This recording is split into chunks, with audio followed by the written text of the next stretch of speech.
HarperCollins presents The Departed by Sarah Mellor. Read by Laura Morgan. Ask him to return the kiss when I draw my dying breath. Saint Joseph, patron of departing souls, pray for me. Prayer to Saint Joseph, anonymous, 16th century. You carry the smell of death to your home, and it never goes away. A Liverpool gravedigger, 1979. Friday, 26th of January, 1979. Cheapside, Liverpool. Chapter 1. Skull, ribcage, collarbone. Leigh folds her arms and leans back on the hard chair, peering at the post-mortem images through a blockade of male shoulders. The sun isn't even up yet.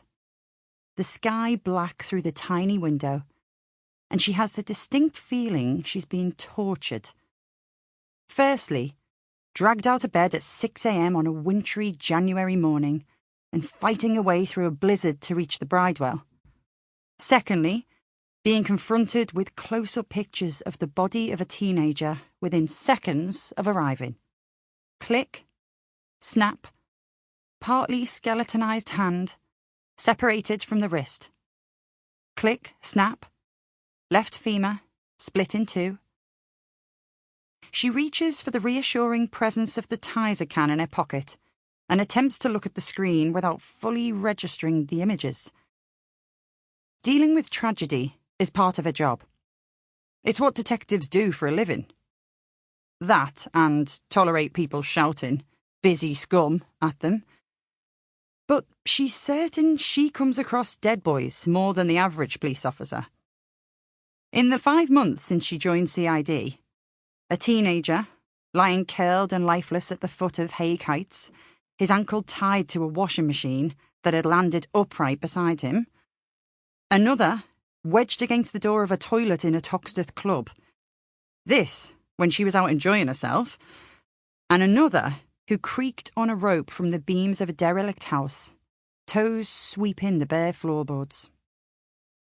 Her detective inspector hears the words death, teenager, and male, it seems, and the job is hers. And now, here she is, recovering from the surprise of being seconded to a murder inquiry, sitting in a freezing basement where a police surgeon is presenting a slideshow of human remains to an audience of detectives. I see one, he says, using the identification code for white European. 5'9" or 10. We know he's young because there isn't any wear or tear on the bones and there's no tooth loss, although there are cavities.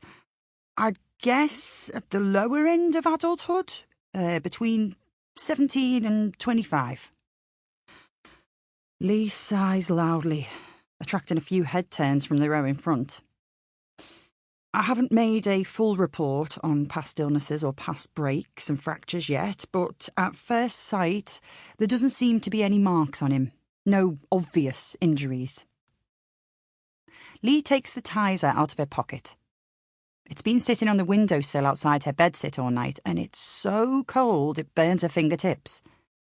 There's a fizz and a small pop as she snaps back the ring pull, attracting more turns. One fella's head stays cranked back, his eyes sweeping the length of her. Leigh stares him out, and then turns her gaze on the detectives in the front row. They all have their heads down, scribbling notes.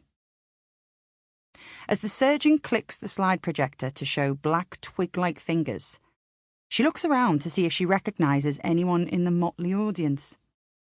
The small room is packed. The hastily assembled squad consisting mostly of experienced old hands from serious crime. Burly men in dark suits who look like the cast of The Godfather. Although a young Chinese fella in the corner smiled at her when she came in. She does a head count, examining each of the 14 detectives to work out which one's a divisional CID, like herself. Brought in Sample complete. Ready to continue?